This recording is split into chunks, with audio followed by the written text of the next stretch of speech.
According to the congressional budget, U.S. debt is now projected to increase by 63% within the next decade, becoming the highest recorded debt in all of human history. And as the dollar has lost roughly 90% of its purchasing power, the top 1% alone now hold more wealth than America's entire working class, raising the question, how long can a nation survive as it continuously bankrupts its own people? While America may not fully resemble the empires of the past, as it lacks direct control over other nations and is not ruled by a single emperor, the global reach of its unmatched military power, economic dominance, and cultural influence hidden behind the invisible thumb of the dollar has placed the United States on the same inevitable trajectory that has defined every superpower throughout history, most notably seen in the internal decay that marked the fall of Rome. Following decades of military conflict, political divide, and immense wealth inequality that led to the collapse of the Roman Republic, Emperor Augustus ushered in a period of extraordinary peace and economic stability, where under his rule, he redistributed wealth by using his own money to purchase land for veterans, increased taxes on Rome's elites to fund one of the earliest pension systems, restored civic pride by employing tens of thousands of Romans to famously transform Rome from a city of brick into one of marble, and provided millions of Romans grain to sustain their families, emphasizing how prosperity is rooted in long-term investment and public stability. However, following Rome's catastrophic defeat at the Battle of Teutoburg Forest, the first structural cracks in the empire's foundation began to emerge, as it profoundly altered how Roman citizens perceived their own strength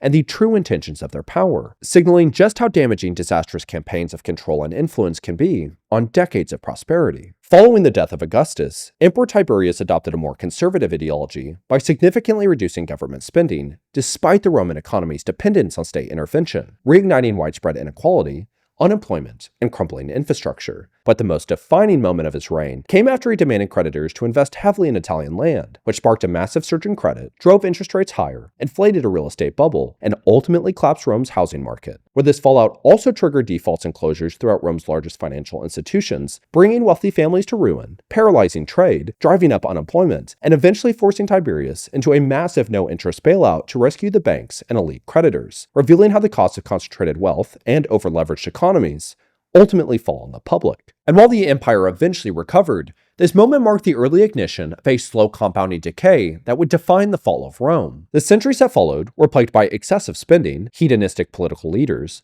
unprecedented currency debasement, a lack of internal investment, outsourced labor, endless war, immense wealth inequality, and a slow erosion of moral fabric, where after periods of severe economic collapse or civil war, a new leader would emerge, promising res publica restituta, to restore Rome to its former greatness. Emperor Severus, for example, ironically minted coins bearing the title Restitutor Urbis, or restorer of the city, despite devaluing Rome's currency even further by flooding the markets with the newly minted coinage and accelerating inflation, where the Roman poet Juvenal would later summarize Rome's internal decay, writing, "If the old emperor had been surreptitiously smothered, the same crowd in the moment would have hailed their new Augustus. They shed their sense of responsibility long ago, when they lost their votes and the bribes.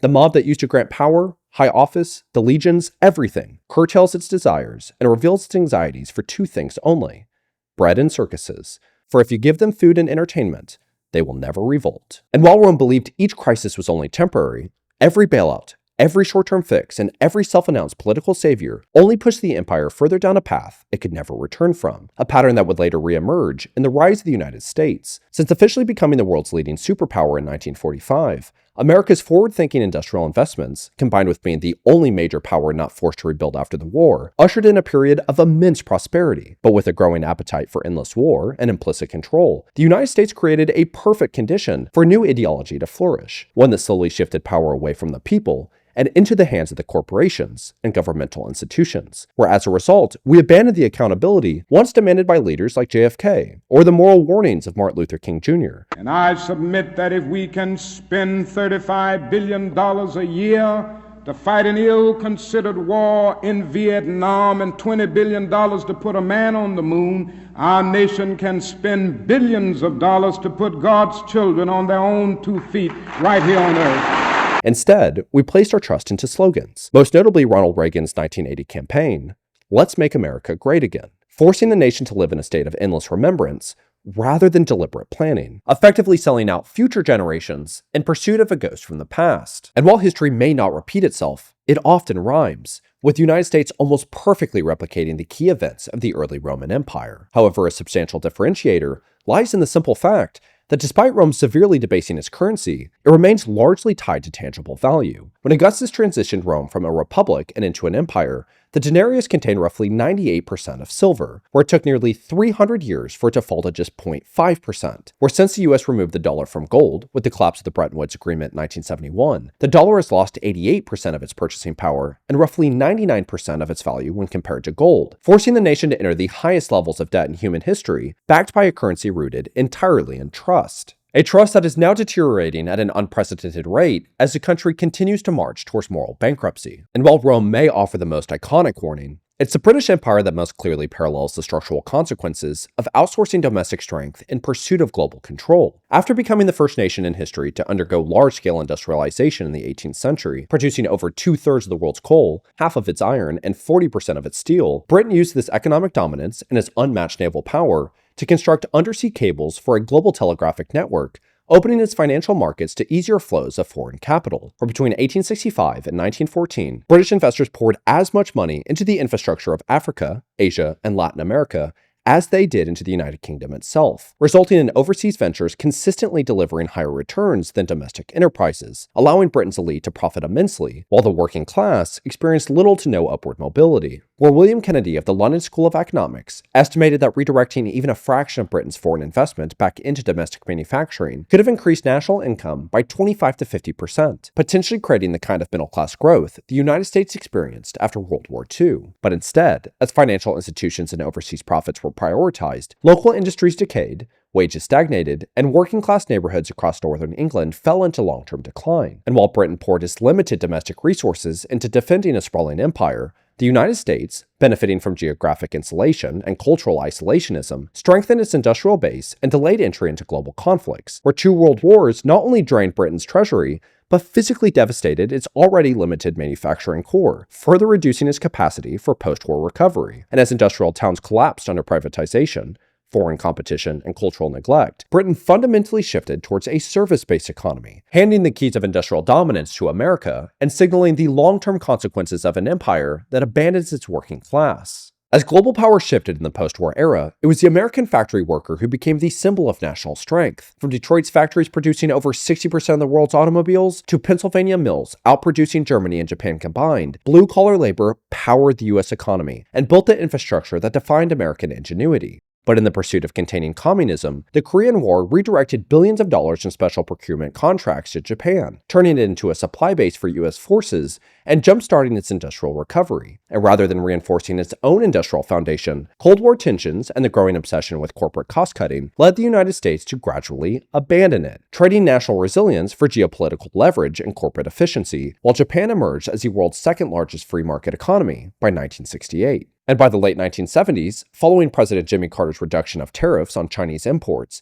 American companies had an even greater incentive to source from or produce overseas, shifting the national mentality that American jobs were no longer foundational assets, but disposable costs to be minimized. And as worsening economic inequality and civil divide began tearing apart the nation, Reagan's promise of restoring America to its former greatness created the perception of change, despite increased government debt, a total reduction of social safety nets, and more than 1.6 million American jobs being outsourced overseas, placing even further downward pressure on domestic job quality. And after decades of industrial decline, the 1990s marked the most substantial transformation of the post-war economic structure under President Bill Clinton, where trade agreements like NAFTA and the establishment of permanent normal trade relations with China fundamentally opened U.S. markets to aggressive import competition, where between 1994 and 2001, over 879,000 American jobs were officially certified as lost to direct trade competition under the U.S. government's Trade Adjustment Assistance Program, with some economists estimating that the real number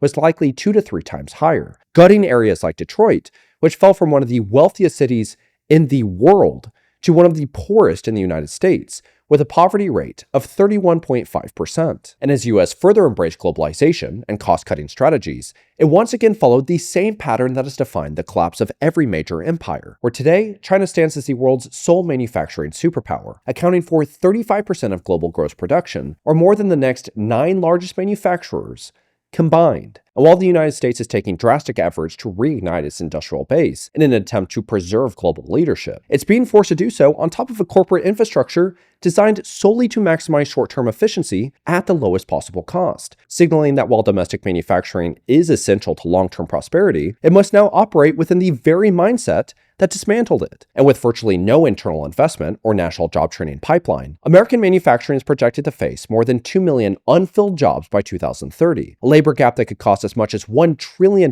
annually, all while the US is simultaneously facing an infrastructure disaster. According to the 2025 report card for America's infrastructure, if current funding levels remain unchanged, the country will face a $3.7 trillion shortfall by 2030. But if we include dams, levees, hazardous and solid waste systems, parks, and schools, the number rises to $4.4 trillion. However, unlike the transition of power from the British Empire, where America was economically and culturally primed to take the mantle, China faces a number of structural challenges, with the first one being that it's already shifting away from manufacturing and towards a service-based economy, as rising labor costs have eroded one of the key advantages that once made China an attractive hub for global production, where simultaneously, its population is declining at an unprecedented rate. As a consequence of the one-child policy, 1 in 4 Chinese citizens will be over the age of 60 by 2030. By 2050, that figure is expected to reach 40%, placing an even greater strain on retirement and healthcare systems than what the United States is projected to face. And when factoring in hidden liabilities,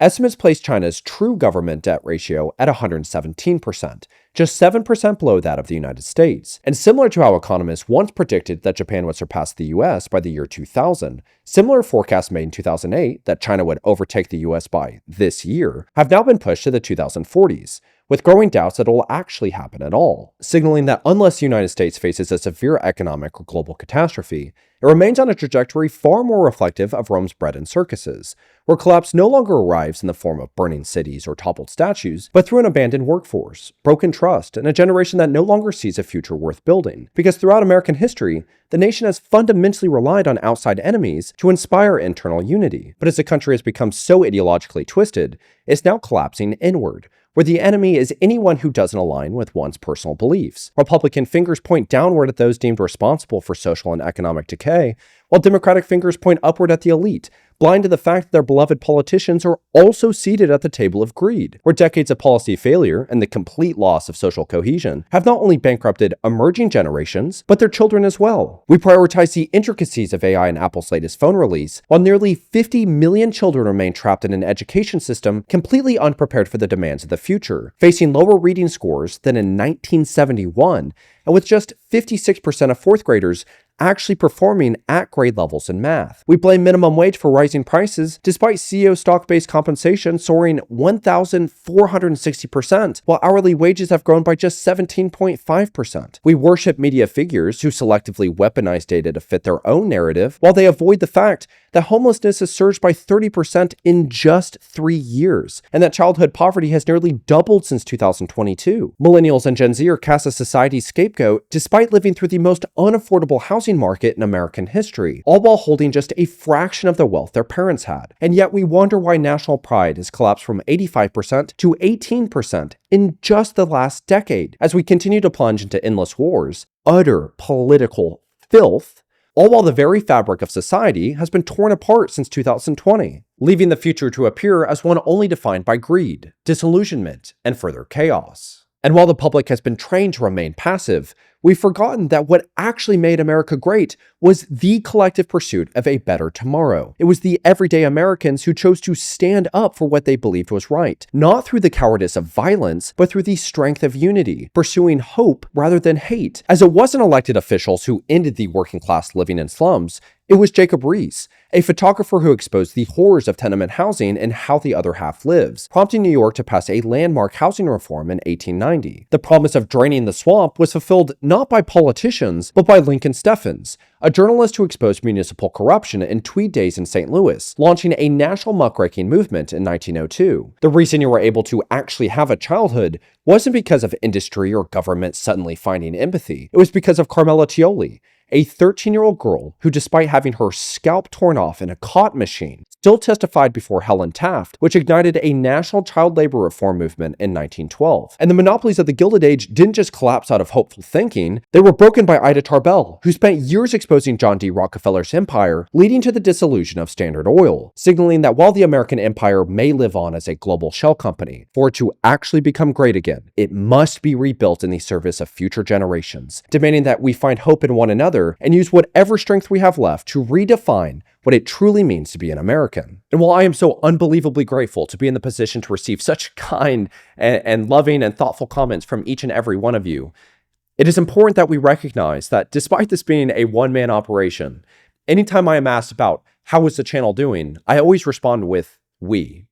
And while I am the one that is sitting in front of the camera, writing the scripts, doing the research, editing the videos, I fundamentally believe that you are a part of this journey too, that we are in this pursuit of a better tomorrow together. I don't see the point of having success by myself or that this is some heroic journey on my part. I am no different than you. I get nervous before each one of my videos. I have to go through this whole process just before I film to make sure that I'm in the right mental state. Anytime I'm going to go meet someone, I'm in a long car ride, I'm thinking in my head, should I shake their hand or give them a hug? And whenever I'm at a restaurant and the waiter says, enjoy your meal, I say, you too.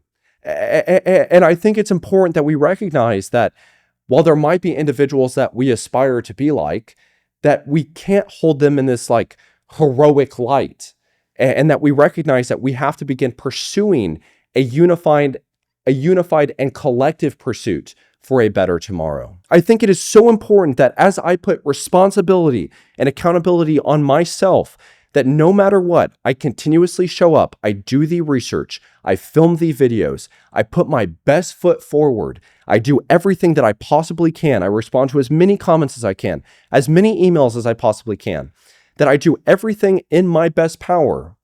That as I am doing that, I ask of you to also put the accountability and responsibility on yourself. If you have a gift to be able to write and you want to see a better tomorrow, or you are frustrated at the place that we are now in, then write. If you have the ability to speak, speak. If you have the ability to entertain, entertain. If you are a creative, create. If you are able to build businesses, then build businesses. And if you might not have those gifts, then offer whatever it is that you can to those individuals. You are equally as important. There is no hierarchy. I think that it is crucial to understand that even if you are doing the absolute best that you can and you still feel that it is not enough, it is, because you can't do any more. And so you have to give yourself that grace. And if you feel that you have to do more, being a father is a massive achievement. Being a husband is a massive achievement. Being a wife, being a mother, being a friend, being a brother, being someone that picks up trash on the side of the road or pushes a chair in when somebody else doesn't do it at a restaurant. Kindness compounds into bigger change. And so I'm just saying that as I continuously choose to show up, please do the same. I will do everything in my power to consistently pursue a better tomorrow. I want to see America prosper. I want to redefine what it means to be an American. And I think that it's time that instead of making things great again, that we begin looking forward. I want to have a family. I want to know that when I look in my kids' eyes, I have done everything in my power to give them the best shot at potentially having a better tomorrow. So I hope this video was able to provide some value. Until next time, bye-bye. I do not believe that any of us would exchange places with any other people or any other generation. The energy, the faith, the devotion which we bring to this endeavor will light our country and all who serve it. And the glow from that fire can truly light the world.